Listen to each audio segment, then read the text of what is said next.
ያንን ፕሮሰስ ያ ስጋ በማርያም ማፀን ውስጥ ማደጉን ነው የምናውቀው እንጂ ያ ስጋ ከማርያም ማፀን የወሰደው ነገር እንዳለ መጽሐፍ ቅዱስ አይናገርም። ይህ ማለት ግን የኢየሱስ ክርስቶስ ስጋ ከኛ ስጋ ጋር በብዙ መልኩ ይመሳሰላል። በጣም ብዙ የሚያመሳስለው ነገር አለ። አይደንቲካል አይደለም ነው እያልን ያለነው። እኩያችን አናድርገው ነው። ምንም እንኳን ሲሚላር ቢሆንም አይደንቲካል ነው ብለን 100% ምንም ልዩነት የለውም ልንል አንችልም።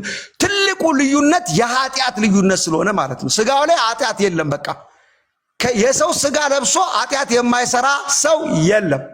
ሮሜ 8:6 ስጋ ለእግዚአብሔር ሕግ አይገዛም መገዛትም ተስኖታል ይላል። የፈለገ መንፈስ ቅዱስ ቢኖርብህ የፈለከውን ብትጾም ብትጸልይ ከስጋ ኃጢአት ነፃ ልትወጣ አትችልም ነው። በአይንህ ባትሰራ በጆሮ ትሰራለህ፣ በጆሮ ባትሰራ በእግር ኃጢአት ትሰራለህ፣ በእግር ኃጢአት ባትሰራ በአንደበትህ ኃጢአት ትሰራለህ። ከኃጢአት ነፃ ልትሆን አትችልም። አዳማዊ ስጋ ይዘን ከኃጢአት ነፃ ልንሆን አንችልም ነው። ከዛ በፊት ግን ትንሽ ብሉይ ኪዳን ላይ ስለዚህ የኢየሱስ ክርስቶስን ስጋ በብዙ መልክ ያገናኘዋል። ጥላ አለ ላይ አሁን ብዙ ጊዜ ትልልቅ ክስተት በአዲስ ኪዳን ሲከሰት ቀድሞ ብሉይ ኪዳን ላይ ጥላ አለው። ለምሳሌ የኢየሱስ ክርስቶስ ስጋ ከመና ጋር ተገናኝቷል። ከሰማይ የወረድኩ እንጀራ ነኝም ብሏል ኢየሱስ ክርስቶስ ከመና ጋር እያገናኘ ማለት ነው። መና እንዴት ነው የተገናኘው ከክርስቶስ ስጋ ጋር? ምንድነው ትርጉሙ? እግዚአብሔር ለምንድነው ከምድር ጤፍ እንጀራውን ያላዘጋጀው? ከሰማይ በቀጥታ አዘጋጅቶ ያወረደው ለምንድን ነው? ሊመጣ ስላለው የክርስቶስ ስጋ አመልካች ነው።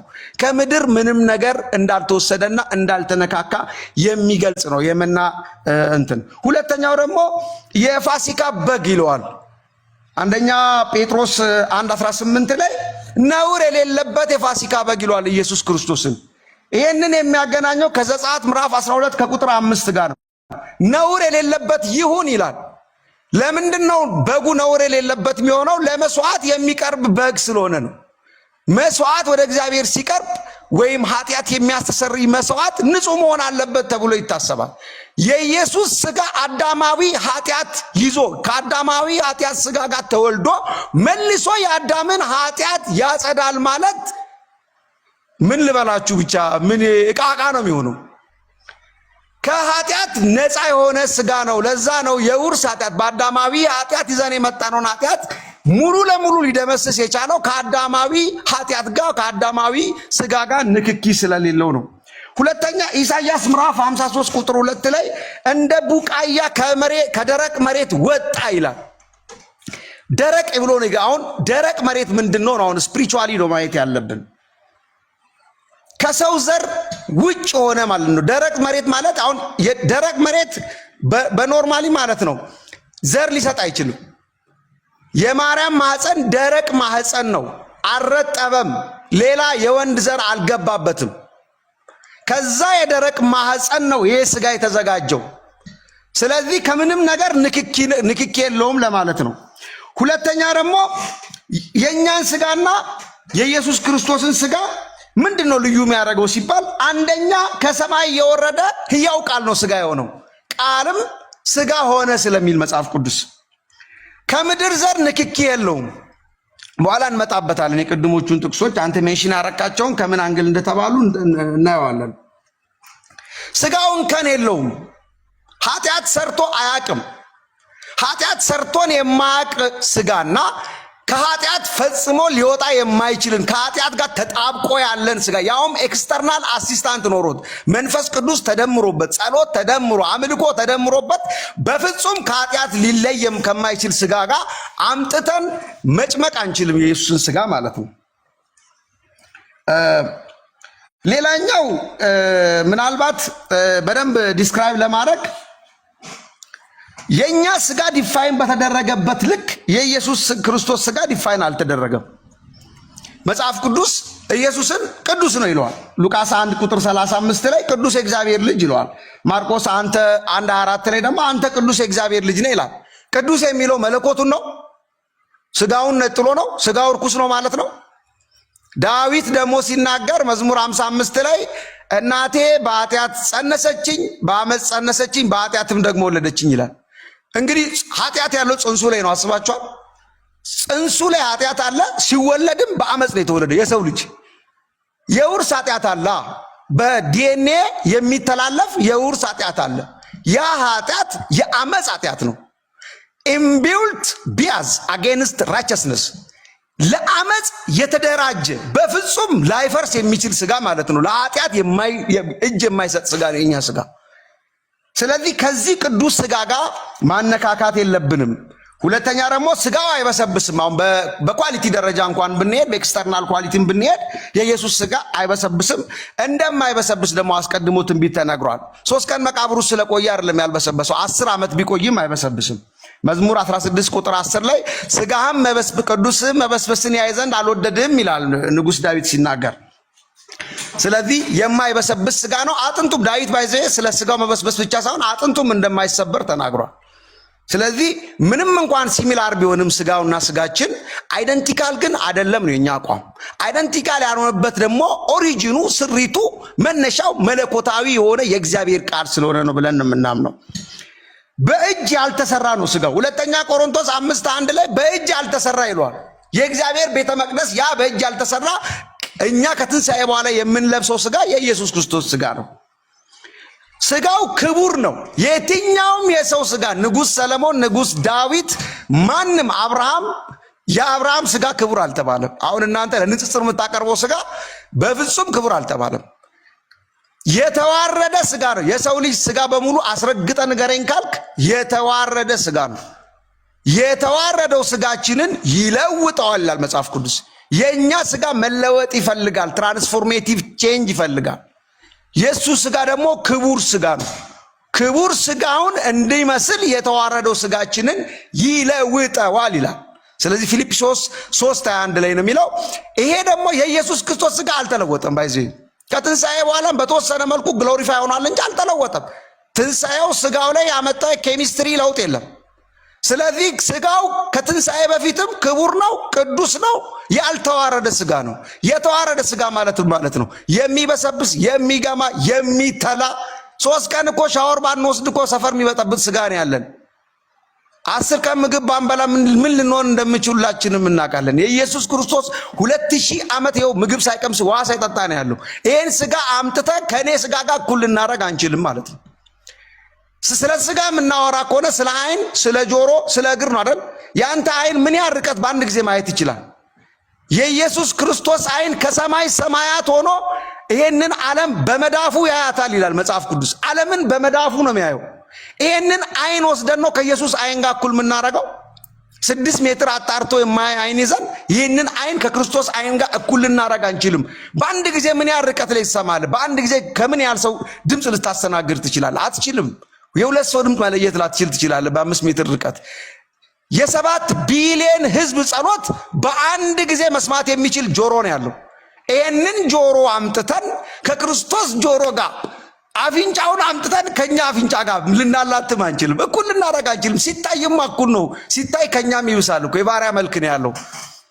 ስለዚህ የክርስቶስ ስጋ በብዙ ከኛ የሚለይ መሆኑን ለማመልከት ነው። ሁለተኛ ደግሞ የእኛን ስጋ መጽሐፍ ቅዱስ የኃጢአት ስጋ ይለዋል። ሮሜ 6 ከቁጥር 6 ላይ የኃጢአት ስጋ ይሻር ዘንድ ይላል። የኃጢአት ስጋ ይሻር ዘንድ ይለዋል። ስለዚህ ኃጢአት ያለበት ስጋ ነው፣ መሻር ይፈልጋል፣ አብዴት መደረግ ይፈልጋል ማለት ነው። በአመፅ የተጸነሰ ስጋ አይደለም፣ በአመፅ የተወለደ ስጋ አይደለም።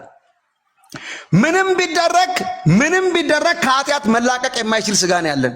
የኢየሱስ ክርስቶስ ስጋ ኃጢአት አይሰራም። ሮሜ 8:6 ላይ ለእግዚአብሔር ሕግ አይገዛም ስጋ ይላል። አይገዛም ብቻ ብሎ ቢያቆም እኔ አልከራከርም ነበር። መገዛት ተስኖታል ይላል። የሰው ስጋ ለእግዚአብሔር ሕግ አይገዛም። የአዳም ስጋ ትልቁ ችግሩ እኮ ሕግ ላይ መውደቅ ነው። ሕግን አያከብርም። የሰውንም የእግዚአብሔርም ሕግ አያከብርም የሰው ስጋ። ስለዚህ ከክርስቶስ ስጋ ጋር አንድ ሊያደርግ አይችልም። ትልቁ ልዩነት እኮ ኃጢአት ነው። ኃጢአት መስራትና ለመስራት ነው በቃ። ኃጢአት አይሰራም ብለህ የምታምን ከሆነ የኢየሱስ ክርስቶስ ስጋ ኃጢአት ሰርቶ አያውቅም፣ አይሰራም፣ ሊሰራ አይችልም የምትል ከሆነ ከአንተ ጋር ኮምፔር ልታደርገው አትችልም ማለት ነው። ምክንያቱም ከኃጢአት ነፃ የሆነ ሰው ስለሌለ። ሌላ ደግሞ ገላትያ 5:19 ላይ የስጋ ስራ የተገለጠ ነው፣ እርሱም እርኩሰት፣ ዝሙት፣ መዳራት እያለ ይተነትነዋል። የትኛው ስጋ ነው? ሰማያዊ ስጋ ነው ወይስ ምድራዊ ስጋ ነው በዚህ ኃጢአት የተገለጠው? በዚህ ልክ እኮ ነው ዲፋይን የተደረግነው። ይሄንን እንዳናረግን እኮ ነው የምንጸልየው፣ ጸሎት መንፈስ ቅዱስ የሚወርድብን። የተገለጠ ነው ይላል። በቃ ሊሰወር አይችልም የሥጋ ስራ። ስለዚህ በዛ ልክ ነው የተገለጠው ማለት ነው። ሌላኛው ደግሞ ድንኳን ይለዋል። እንደውም ጊዜያዊ ድንኳን ይለዋል ሐዋርያው ጳውሎስ 2 ቆሮንቶስ 5:1 ላይ ድንኳን ይለዋል ይህንን ሥጋ። ስለዚህ ድንኳን ማለት ደግሞ ምን ማለት ነው? የሚፈርስ ነው። ሰርግም ሆነ ለቅሶ 3 ቀን 4 ቀን ይቆማል፣ ይፈርሳል በቃ። ስለዚህ ከዚህ ድንኳን ከምድራዊ ድንኳን ጋር የተገናኘ ነው ማለት ነው። ያኛው ሰማያዊ ድንኳን ነው ባይዜ። ሌላው ደግሞ ገላትያ 5:24 ላይ ሥጋን ከምኞቱ ጋርና ከምኞቱና ከመሻቱ ጋር ሰቀለው ይላል። ስለዚህ ሥጋ የክርስቶስ ሥጋ የኃጢአት ምኞት የለውም፣ ሌላ ምኞት የለውም። የኛ ሥጋ ግን ከዚህ ምኞት የተላቀቀ ሥጋ አይደለም ማለት ነው። ስለዚህ በሥጋው ዙሪያ የማቀርበው እንትን በዚህ ልክ ይሆናል። አይ ቲንክ ወደ ጥያቄና መልስ መሄድ እንችላለን። እኔ በቃኛል። እሺ ወደ ደቂቃ ነበር። አይ ክሮስ ኤግዛሚኔሽን የምንለው አለ 10 ደቂቃ ያለው። እኔ አንተ አሁን ያወራው ሐሳብ ላይ ምላሽ እሰጣለሁ፣ ሪፍሌክት አደርጋለሁ። አንተ ደግሞ ከኔ ቀጥሎ 10 ደቂቃ እኔ ባወራሁት ላይ ሪፍሌክት ታደርጋለህ። ከዛ በኋላ ነው ጥያቄና መልስ የሚሆነው ማለት ነው። ኦኬ ይቻላል። እሺ ማይክን ሚውት አድርግና አሁን ደግሞ የኔን እንትን 10 ደቂቃ ልጀምር። እሺ የኔን ሞዴሬተሮች ብሬክ ብናደርግ ይሻላል። ብሬክ እናድርገው። እየጠየቅ እየመለስኩ ምናምን አይሻልም? እንደሱ ቀጥሎ ነው። አሁን እንትን ነው ሪፍሌክት አደርጋለሁ። አንተ ያነሳው ሐሳቦች ላይ ልክ እንደ ኦፒኒንጉ ሪፍሌክት አደርጋለሁ። አንተ ደግሞ እኔ ካደረግኩ በኋላ ቅድም እንመጣበታለን ያልካቸው ፖይንቶች አሉ አይደል? እኔ ያወራኋቸውን እሱን አንተ ደግሞ እንትን ታደርጋለህ፣ ታፈርሳለህ ማለት ነው። ልክ አይደለም? ኦኬ ቴንክ ዩ ዶክተር። እሺ ማይክን ሚውት አድርግ እንትን እንዳይረበሽ። 10 ደቂቃ እሺ እኔ ጋር ማስጀመር ትችላላችሁ አሁን። እሺ 10 ደቂቃ ላይክ ሆነስት ለመሆን እየሞከርኩ። ኦኬ አሁን ልጀምር። እሺ ይቅርታ እንግዲህ ዶክተር ተስፋጽዮን ያነሳቸው ጥቅሶች አሉ። አጠቃላይ ዶክተር ተስፋጽዮን ያነሳቸውን ጥቅሶች አንዳንድ በጣም ብዙ አይነት እንትሮችን ማንሳት እንችላለን፣ ፋላሲዎችን ማንሳት እንችላለን። ለምሳሌ ካቴጎሪካል ፋላሲ ቅድም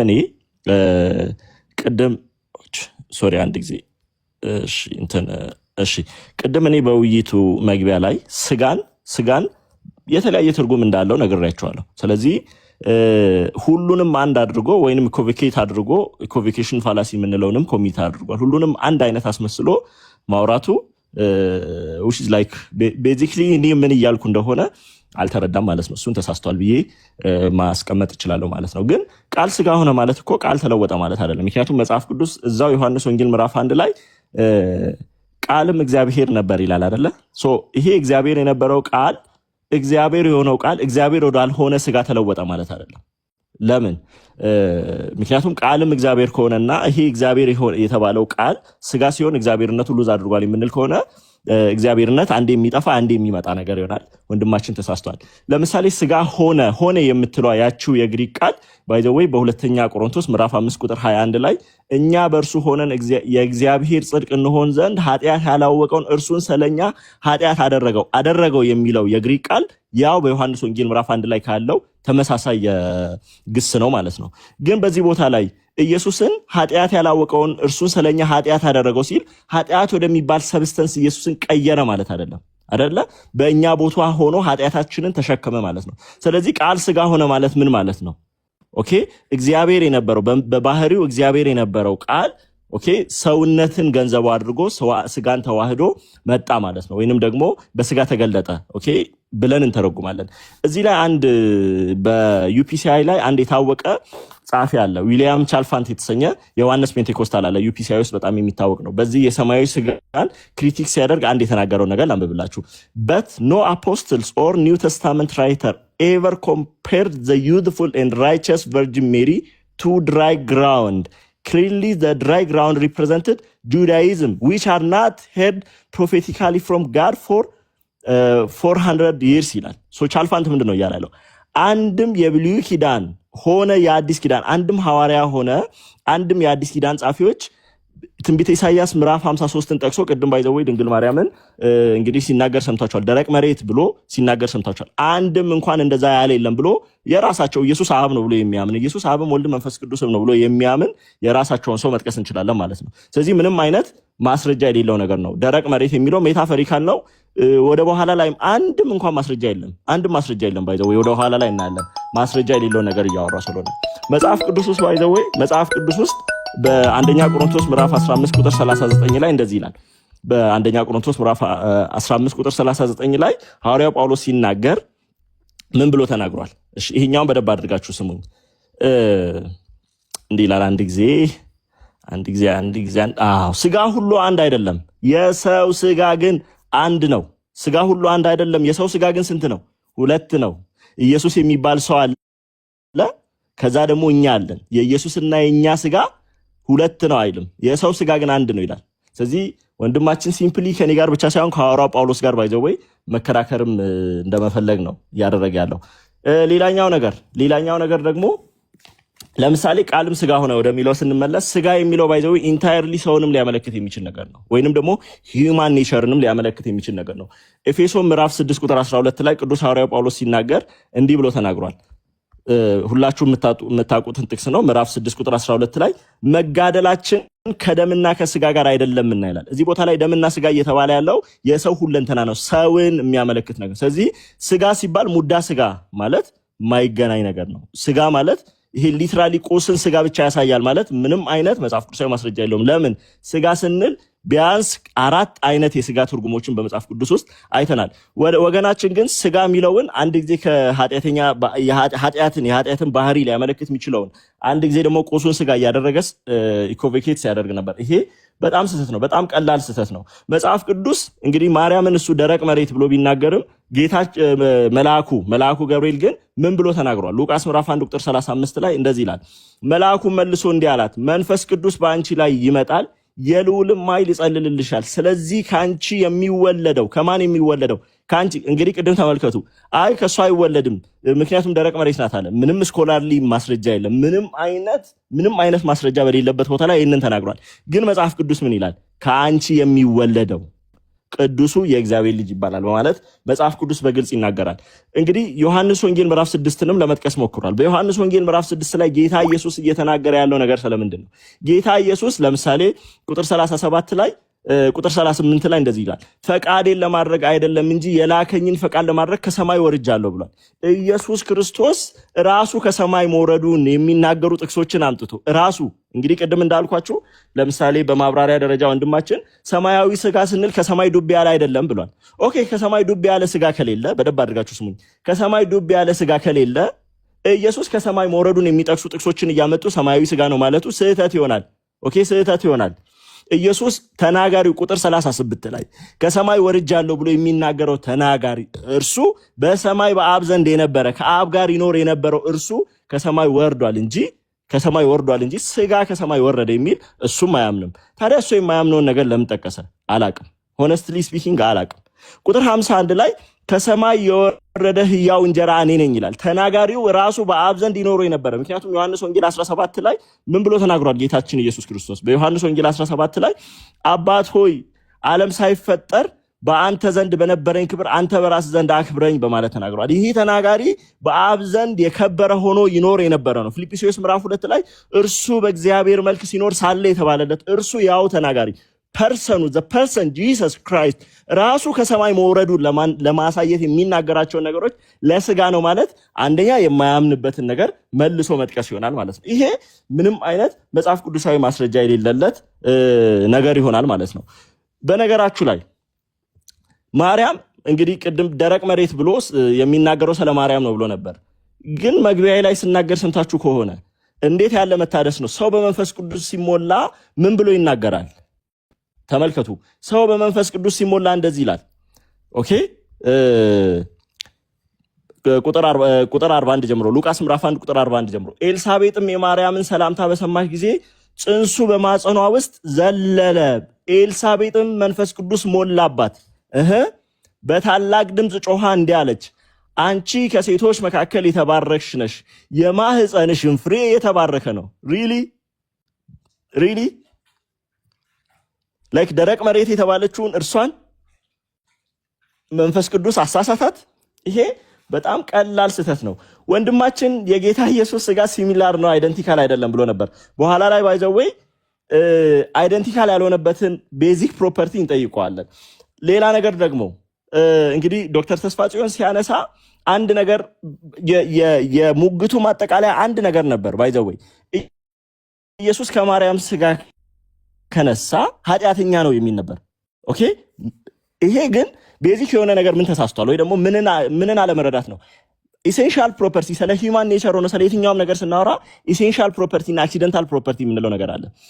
ይኸውላችሁ ኃጢአት ለሰው ልጅ ኢሴንሻል ፕሮፐርቲ አይደለም፣ አክሲደንታል ፕሮፐርቲ ነው።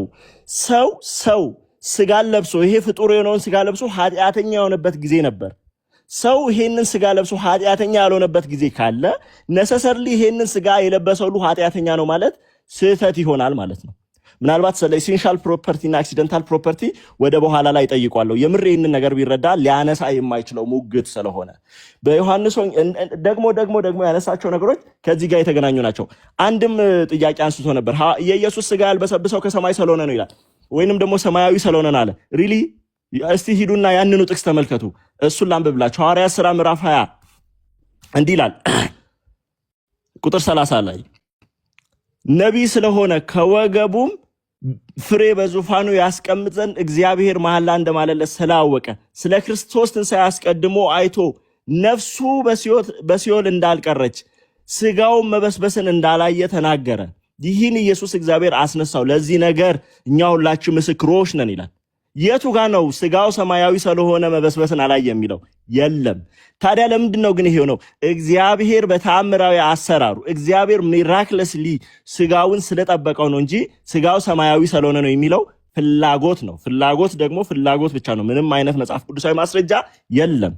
ኦኬ ከብዙ ፍላጎቶች ውስጥ በመጽሐፍ ቅዱስ ውስጥ ከሌሉ ነገሮች ሰማያዊ ስጋ ነው። እሱን ወደ በኋላ ላይ እናያለን። ተባረክ ዶክተር። አሁን እኔ ያነሳሁት ነገር ላይ ደግሞ አንተ መቀጠል ትችላለህ። ቴንክ ዩ። እንግዲህ ያው ጃጅመንታል ከመሆን አማን ወደኋላ አላልክም።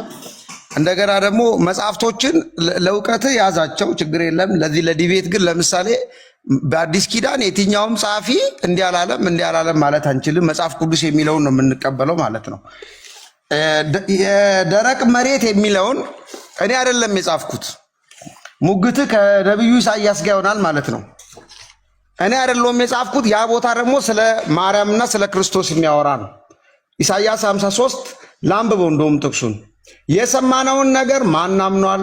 የእግዚአብሔርስ ክንድ ለማን ተገልጧል? በፊቱ እንደ ቡቃያ ከደረቅም መሬት እንደ ስር አድጓል። ማን ያደገው? ኦኬ ቀጥል። መልክና ውበት የለውም። ማ? ክርስቶስ። ባየነውም ጊዜ እንወደው ዘንድ ደም ግባት የለውም።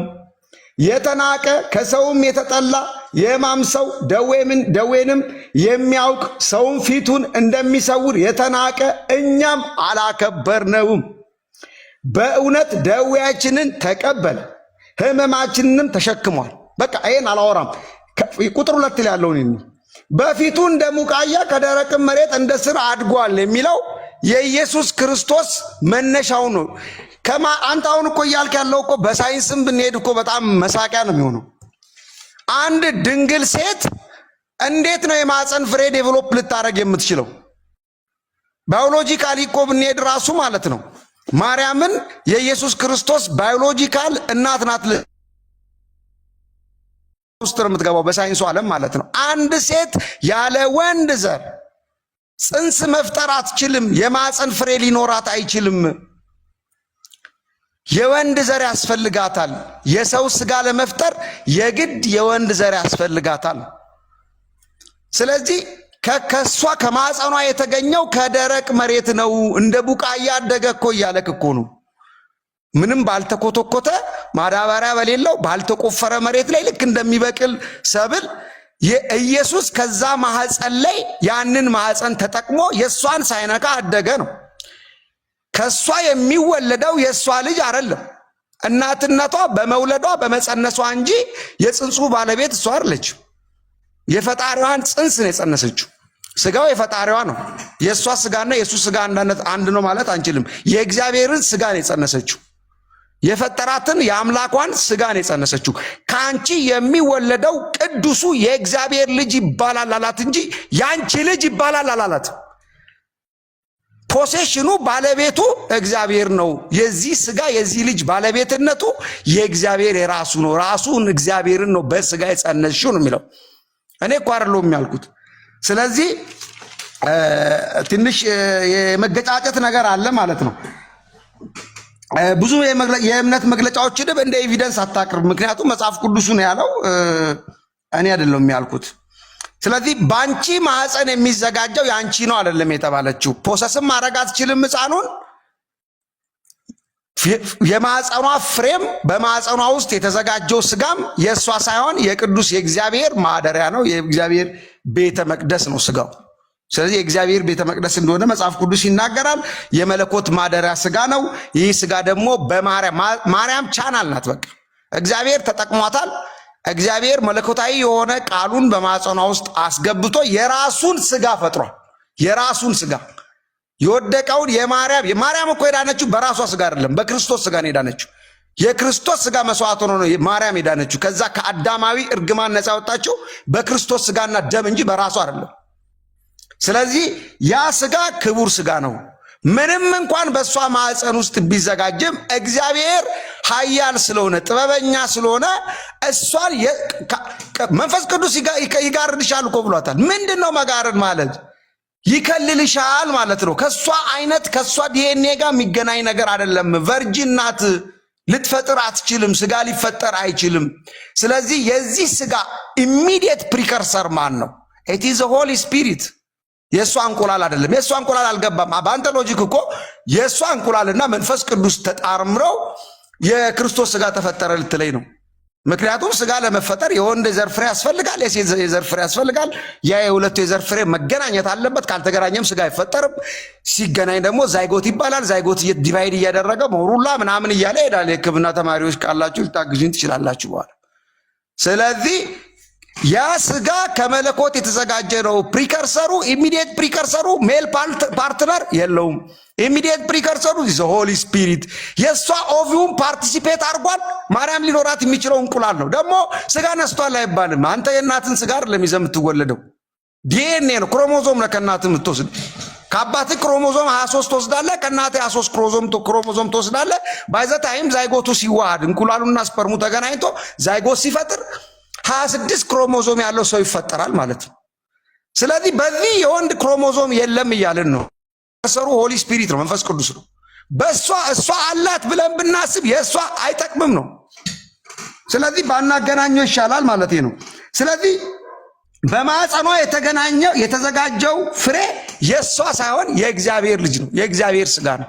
እሷ እናት ናት። እናትነቷ ግን ባዮሎጂካል ማዘር በመሆን ሳይሆን እንደ እናት አርግዛለች፣ አምጣለች፣ ወልዳለች፣ ደግሞ ማሳድጋለች። ስለዚህ ሺ ኢዝ ኤ ማዘር ፊገር።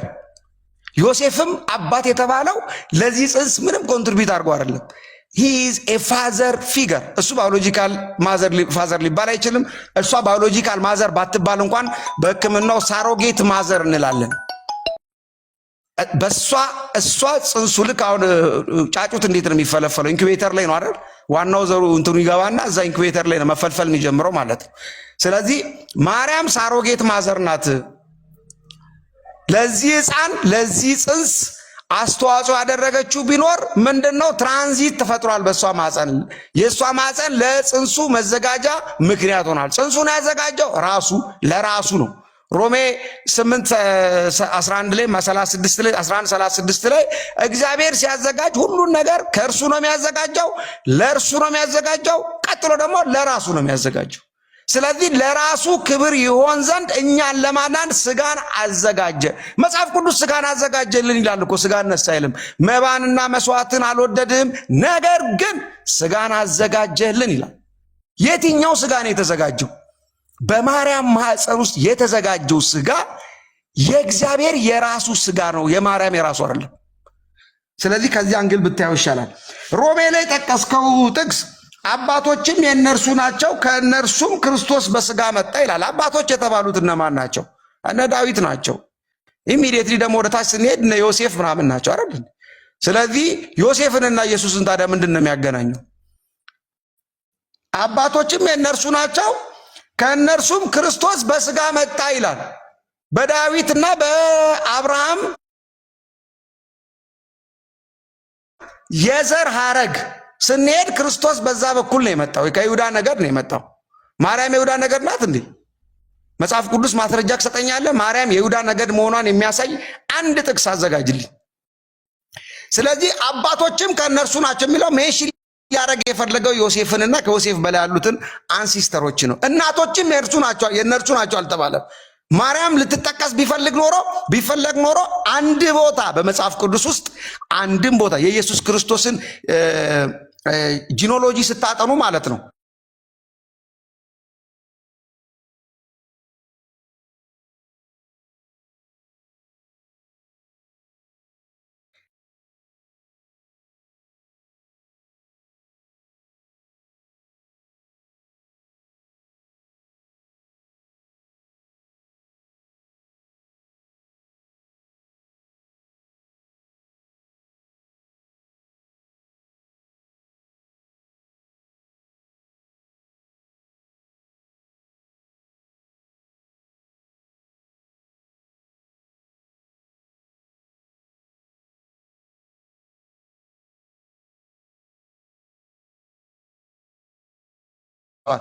የሰለሞን እናት የማርያም ስም አልተጠቀሰም በዘር ሐረግ ውስጥ። በኢየሱስ ክርስቶስ የዘር ሐረግ ውስጥ የማርያም ስም አልተጠቀሰም። ሉቃስ ላይ ስትሄዱ ወደ 77 ትውልዶችን ይጠቅሳል። የሉቃስ አፕሮች ምንድነው? ከኋላ ወደፊት ነው የሚሄደው። የማቴዎስ አፕሮች ከፊት ወደ ኋላ ነው የሚመጣው።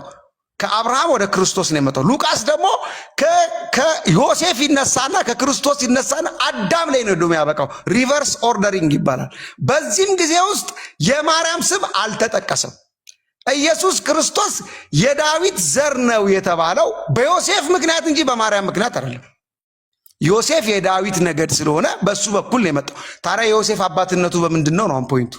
ዮሴፍ ማርያም ድንግል እስከሆነች ድረስ ዮሴፍ ለዚህ ጽንስ አስተዋጽኦ እስካላደረገ ድረስ አባትነቱ ፓረንት ፊገር ወይም ፋዘር ፊገር ወይ ደግሞ የህግ አባትነት ስላሳደገ አባት ይባላል። በእኛም ሀገር አባት ይባላል። የእንጀራ አባት ምናምን እያልን ፕሪፊክስ እንሰጣለን እንጂ አባትነቱን እንዲህ አናረግም።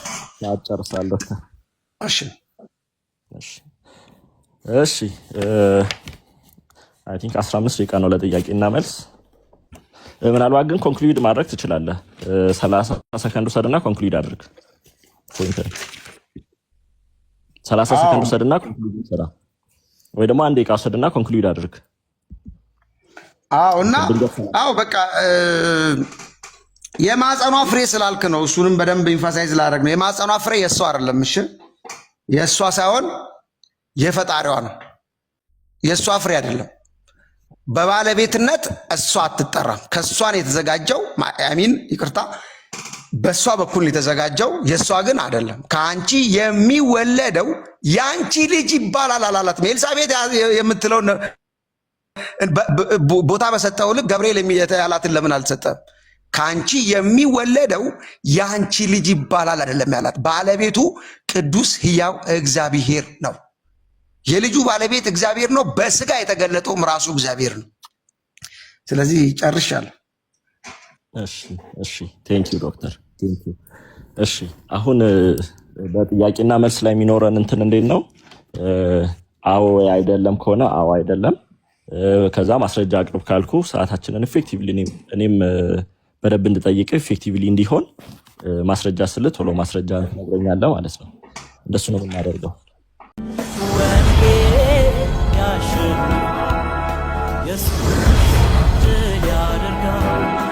Yes,